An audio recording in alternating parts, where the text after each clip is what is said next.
Hey YouTube, welcome back. Today we have a new problem based on time to buy and sell stock, but this is the version 2 because if you can see we have two versions of this problem. We did solve the version 1 and right now we're trying to solve the version 2. So you are given an integer array called prices, where prices of I is the price of a given stock on the ith day. On each day you may decide to buy and or sell stock.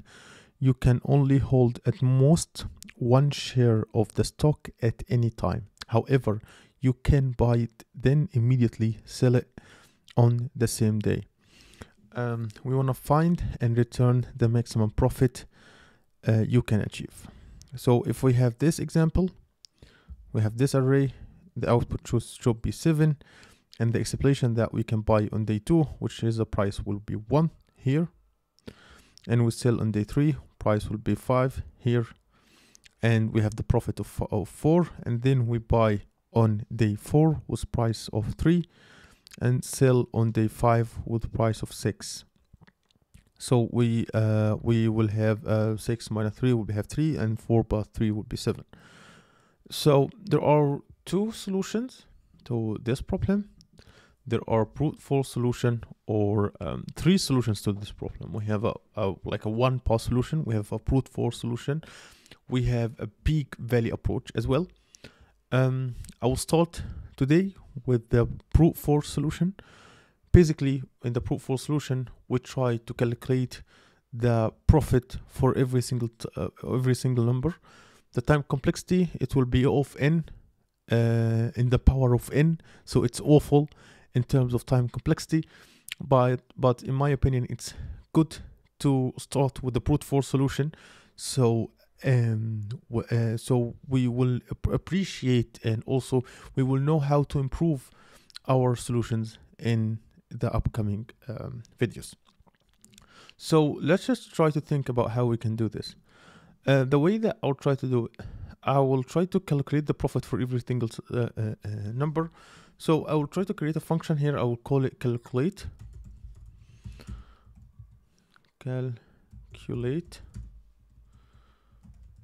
And this function will take 2 arguments. It will take the array, which is the prices, and it will take a starting point. Okay. And I'll just call it here. I'll just return whatever will come from this function. So it would be the prices and the starting point will be 0 because we're starting everything here from scratch. I think I'll try to do some base cases. So I'll say if the starting point is bigger than or equal prices dot length. That means, because I will try to keep this functions recursively, so I need to make some recursive some base cases, so this function will not run forever. So I'll return 0. I will create a variable I will call max. Okay, and it will equal 0, and I will expect to return this max, which is represent the max profit that we should return. And inside I will try to make a for loop here, and have to be like let start will equals s, because we're starting from s, and start should be less than prices dot length. Okay, and start plus.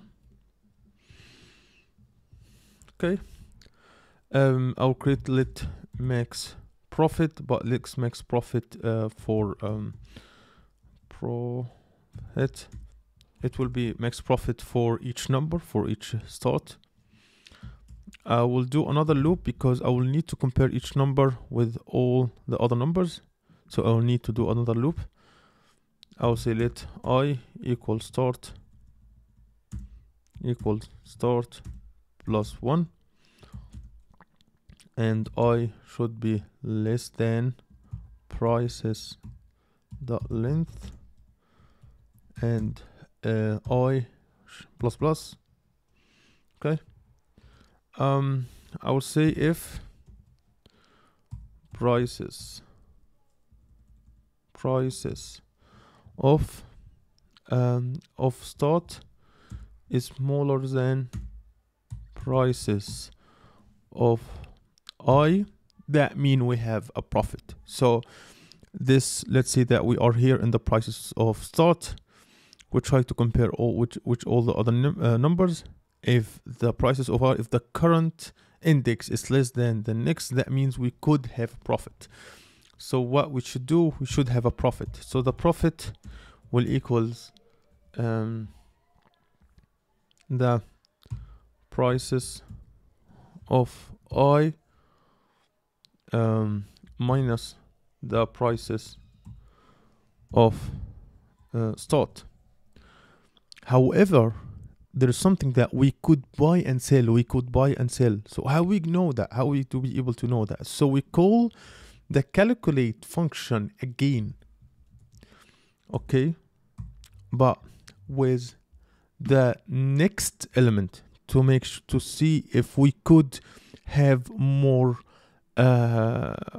profit. So I will send the prices array, and I will send it. The start will be I plus 1. So if we can get a profit from 1 plus 5, so the profit will be 4. I need to run this function again on 5. So we try to compare 5 with all the other possible. Sorry. We're here. If we have 1 and 5 and we can get profit, so we need to run this function again on, for example, the other numbers. Like for example, I plus 1, it will be 3.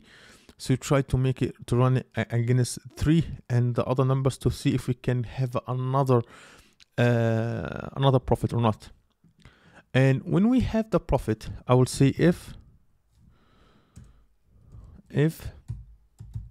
profit bigger than max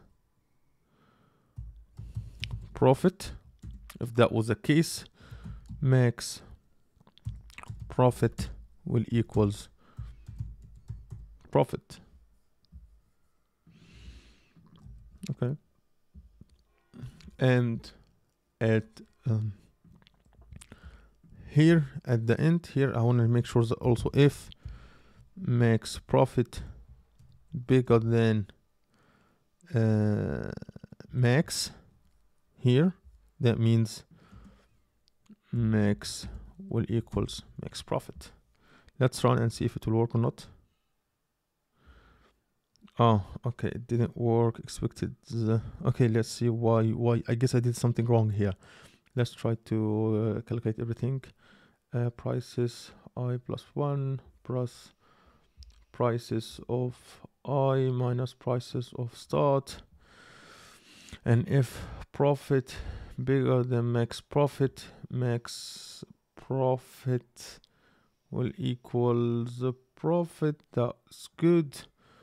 And also here in the outer loop, max profit bigger than max will be equal max profit. That's great. I'm saying here if S bigger than or equals prices dot length, I will return 0. And max let start equals S, start is less than prices of length, and start plus plus. Let I equals start plus 1, and I less than prices dot length, and I plus plus. And if okay, this is wrong. This is wrong.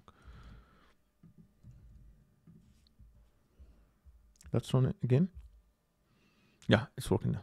If I submit it, I guess I will get limited exceeded. This is not, I guess, I believe I'll get limited exceeded. Yeah, I get limited exceeded because it's the approach is O of n in times of n.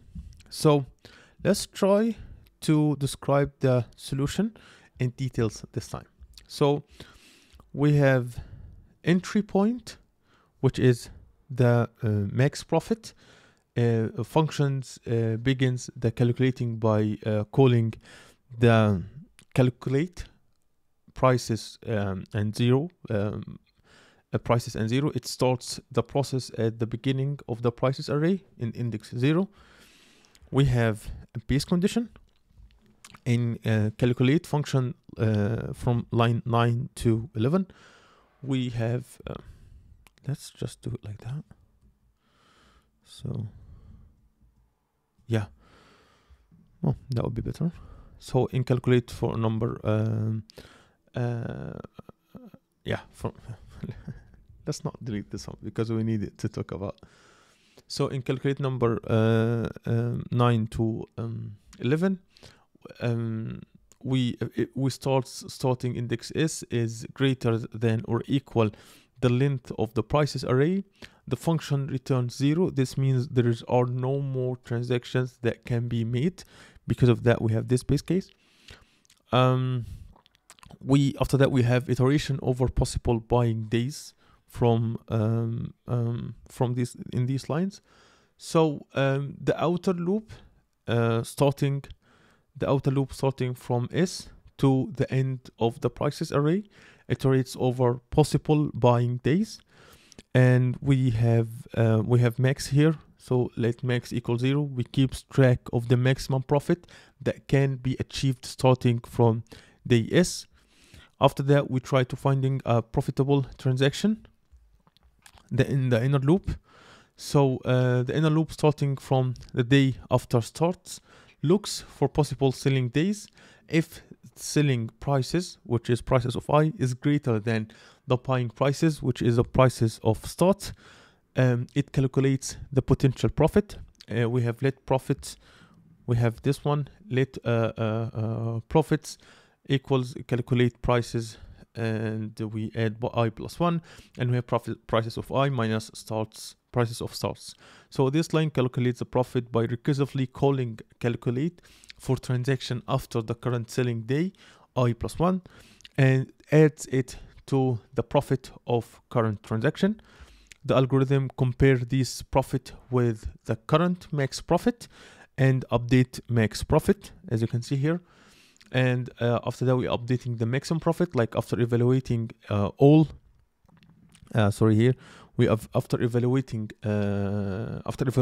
selling days for given buying day, it updates max if max profit from that buying day is greater than the greater max. After that, we're returning the result line 17. The function returns the maximum profit that can be achieved starting from day S. And in terms of the result, the max profit function calculates the maximum profit for a series of stock transactions where you are allowed to buy one and sell one share of the stock multiple times. The function uses a recursion to evaluate every possible buy-sell transaction pair and keeps track of the maximum profit that can be achieved. So that's it for this video, and I hope you like my content. If you like my content, subscribe and hit the notification bell so you never miss a video, and see you in future problem.